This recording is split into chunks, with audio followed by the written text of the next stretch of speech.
Minute 58, Lamine Yamal receives the ball on the right edge of the penalty area. He cuts inside, one touch, two, opens his left foot. The shot is hard, low, searching for the far post. And Vozinha dives full stretch to his right, gets both gloves behind it, and holds on. In a stadium of 60,000, the silence lasts exactly 1 second before the roar hits. That is the moment. That is the whole story. But to understand what it means, you need to understand who Vozinha is and where he comes from. Spain, the reigning European champions, pre-tournament co-favorites to lift the trophy, a squad built around generational talents. Lamine Yamal, 18 years old and already rewriting the record books. Pedri, the conductor. Morata, the captain. This is the most complete Spanish side since 2010. And their opening match at the 2026 World Cup? A team ranked outside the top 50. A nation of 500,000 people. An archipelago in the Atlantic that most people in that stadium couldn't locate on a map. Cape Verde, the Blue Sharks. And here's what I promise you. By the time this video is done, you will feel that 0-0 scoreline like a victory. But before we go back to the beginning, before we talk about volcanic rock and Atlantic wind and a goalkeeper who plays his club football in the Portuguese second division, there is one moment in this match I need to plant in your mind. The 71st minute. A moment so sharp, so improbable, that grown men watching in Praia and Mindelo and Lisbon wept without quite knowing why. We'll get there. First, let's talk about the islands. Cape Verde is 10 islands and 8 islets, scattered across the Atlantic 400 miles off the coast of Senegal. Volcanic, windswept. Beautiful in the way that hard places are always beautiful.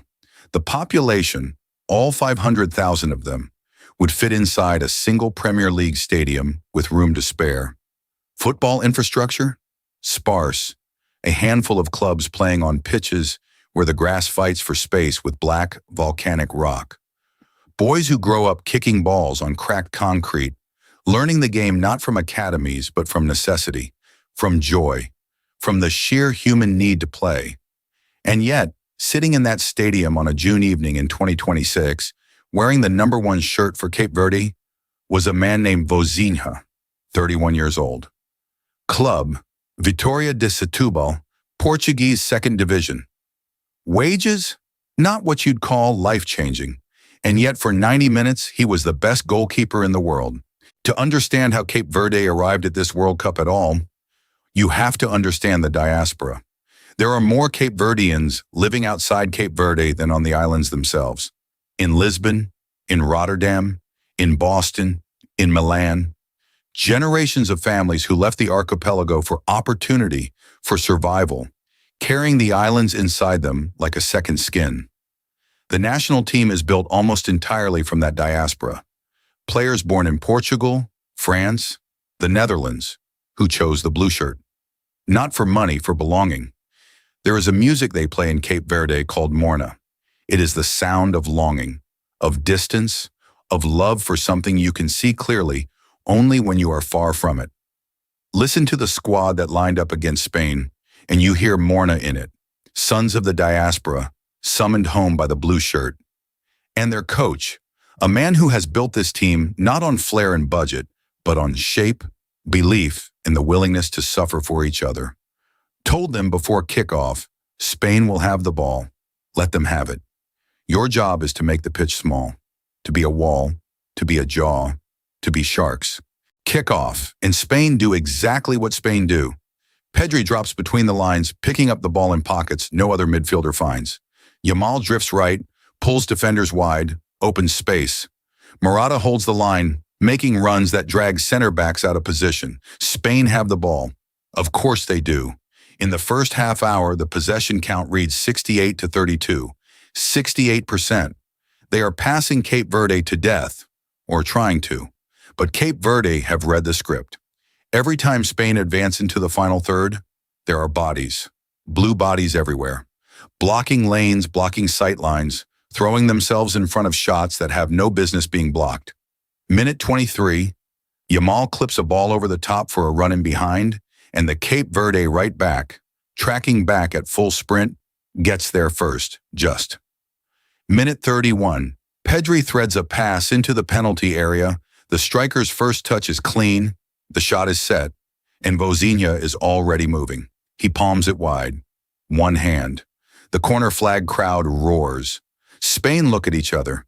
Halftime 0-0. In the Spain dressing room, there is no panic. Not yet. Yamal will be unleashed. The second half will be different.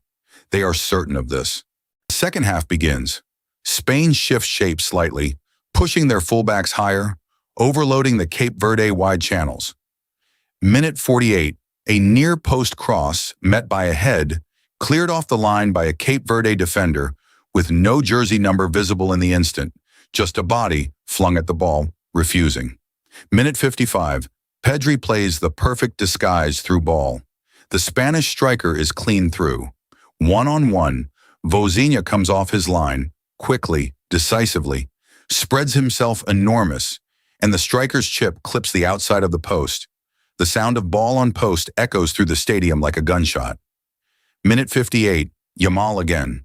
The cut inside, the shot, and Vozinha, diving full stretch, holds on. This is the save you already know about.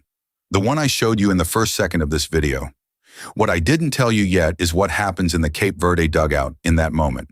The goalkeeper coach, a man who has worked with Vozinha for 3 years, who has watched him in cold, empty stadiums in the Portuguese lower leagues, who knows every inch of that technique, covers his face with both hands. Not in despair, in disbelief, in love, in pride so large it has nowhere else to go. The 71st minute, here we are. The moment I told you to remember, Spain win a corner. The ball swings in, it's headed goalward from 8 yards and it is going, and a Cape Verde body materializes from nowhere. The header is blocked. It rebounds. It falls to a Spanish midfielder in the 6-yard box with an open goal. He hits it first time, and somehow, Vozinha, who has no right to be back on his line, who by any law of physics and positioning should still be at the wrong post, is there. He gets a hand to it. The ball clips the crossbar and bounces out. In the commentary booth, 3 seconds of silence. Pure silence. That is what 50,000 people watching from Praia and Mindelo and Lisbon and Rotterdam experience in that moment. Not joy yet, not belief yet. Something raw. Something that feels like, maybe. Minute 90, the fourth official raises the board. 4 added minutes. Spain pour forward one last time. Yamal, Pedri, the full press of a champion refusing to accept this. A cross comes in, a clearance, another cross, blocked, another shot, saved.